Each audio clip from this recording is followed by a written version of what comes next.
নেতার বক্তব্যে স্পষ্ট জামায়াত ও বিএনপির জোট হচ্ছে না আসন্ন নির্বাচনে।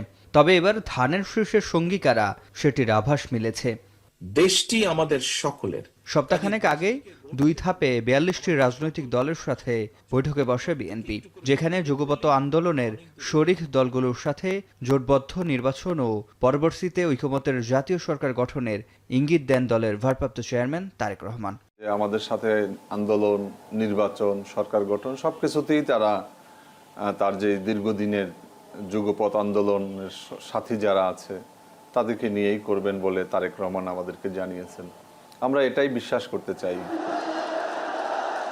এর মধ্যে 6টি রাজনৈতিক দল নিয়ে গঠিত গণতন্ত্র মঞ্চ রয়েছে বিএনপির জোটে।